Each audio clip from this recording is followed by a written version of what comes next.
네, 토마토 모닝 빅데이터 시간입니다. 이증시는 파월 의장의 추가 금리 인상이 더 필요하다는 발언에도 불구하고 오히려 물가 하락 언급에 더 초점을 맞추면서 상승으로 마감했습니다.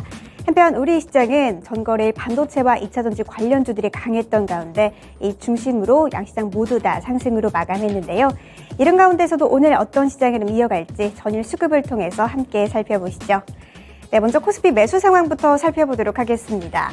코스피 시장에서 외국인들은 2차전지 그리고 반도체 관련주들을 많이 담았습니다. SK 하이닉스와 삼성전자 쪽으로 수급이 이어졌는데요. 최근에 GTP를 중심으로 향후 AI 반도체 쪽에서 수급이 폭증할 것이라는 기대감도 긍정적으로 작용하고 있는 가운데 이 두 종목 모두 다 어제 시장에서 상승으로 마감했습니다.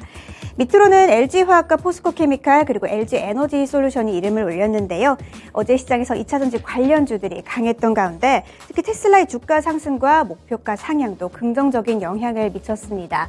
그중에서도 특히 포스코케미칼 같은 경우에는 지난해 사상 처음으로 매출 3조 원을 돌파한 바가 있죠. 이 세 종목 모두 다 어제 시장에서 강세로 마감했습니다. 이어서 기관 쪽에서는 어떤 종목을 담았는지 살펴보도록 하시죠. 자, 기관도 마찬가지로 K배터리에 대한 기대감으로 LG에너지솔루션 쪽으로 수급이 많이 들어왔습니다. 밑으로는 인터넷 플랫폼 두 종목이네요. 카카오와 네이버 쪽으로도 수급이 이어졌는데요. 이 카카오 같은 경우에는 어제 시장에서 SM에 투자하게 되면서 SM의 2대 주주로 올라서게 된다는 보도가 있었는데요. 주가는 4% 이상으로 상승했습니다. 밑으로는 풍력 관련주 CS 윈드 쪽으로도 수급이 들어왔고요. 효성 TNC가 이름을 올렸습니다. 중국의 리오프닝 기대감으로 특히 스판덱스 업황에서 1분기 실적 개선 기대감이 있는 효성 TNC 쪽으로 기관이 매수 물량을 담았습니다. 이어서 포스코피 시장에서의 매도 상황도 함께 살펴보시죠. 네, 코스피 시장에서 외국인들은 SK이노베이션을 많이 팔았습니다. 최근 호실적으로 주가가 상승했던 종목인데요. 어제 시장에서는 외국인들이 매도 물량을 출회하면서 주가는 4% 이상 하락했습니다. 밑으로는 기관 쪽에서는 많이 담은 종목이죠. 네이버 쪽으로 매도 물량이 출회되고요. 어제 실적을 발표한 종목이네요. 현대미포조선이 이름을 올렸습니다. 어제 실적을 발표한 가운데 전년 동기 대비 적자의 폭이 줄었다는 소식이 있었는데요.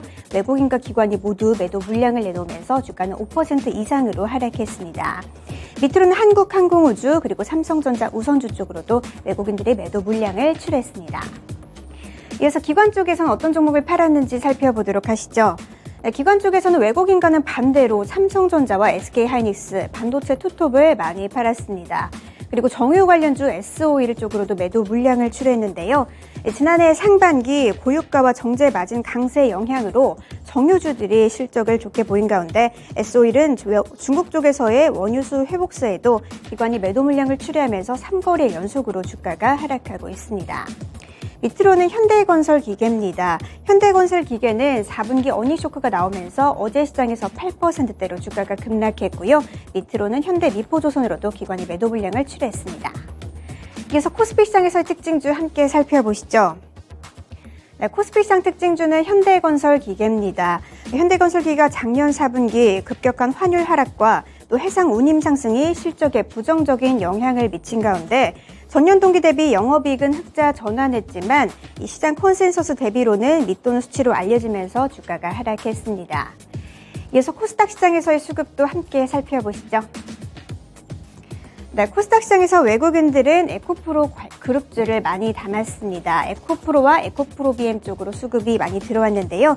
최근 호실적을 바탕으로 에코프로 좋은 상승 랠리 이어가고 있는 가운데 주가가 5거래일 연속으로 상승하고 있죠. 어제 시장에서도 52주 신고가를 경신했습니다.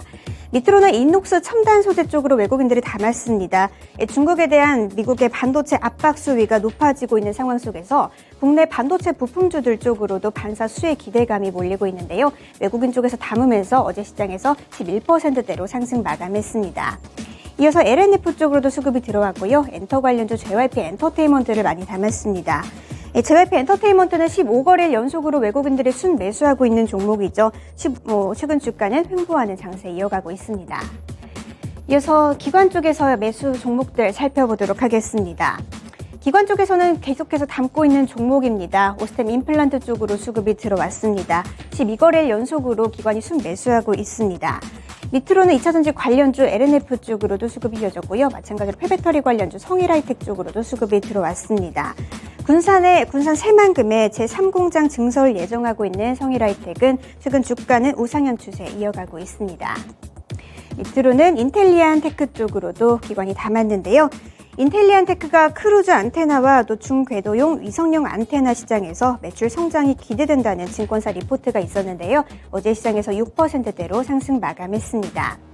이어서 셀트리온 헬스케어 쪽으로도 기관이 담았습니다.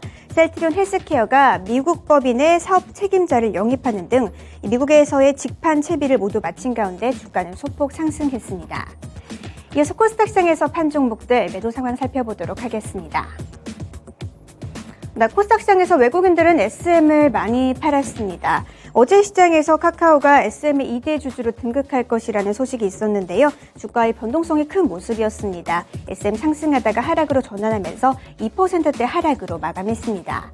이어서 오스템 임플란트입니다. 외국인과 기관이 계속해서 동반 매수하다가 어제 시장에서 외국인 쪽에서 매도 우위로 전환을 했습니다.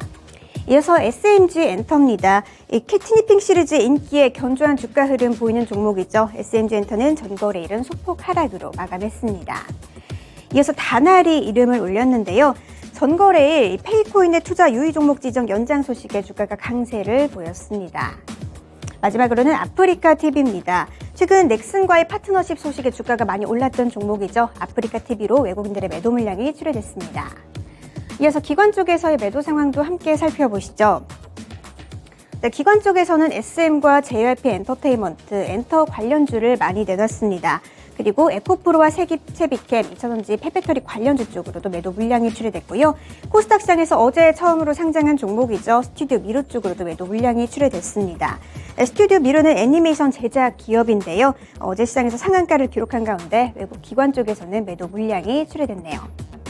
이어서 코스닥 시장에서의 특징주 함께 살펴보도록 하겠습니다.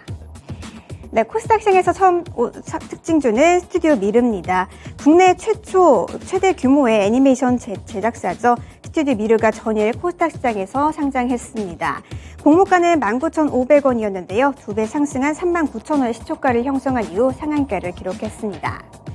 이어서 주요 일정도 함께 살펴보시죠. 첫 번째로는 마이클 바 연준 부의장의 연설 일정입니다. 한국 시간으로는 오늘 오후 10시 15분에 이어질 예정입니다. 두 번째로는 실적 발표 일정인데요. 카카오뱅크 그리고 카카오게임즈, NC소프트 등이 오늘 작년 4분기 실적을 발표할 예정입니다. 마지막으로는 북한의 인민군 창건일을 맞아서 대규모 열병식이 개최될 예정인데요. 이 북한의 도발 재개 가능성도 함께 체크해보시면 좋겠습니다. 이렇게 주요 일정까지 함께 살펴봤고요. 지금까지 토마토 모닝 빅데이터 시간이었습니다.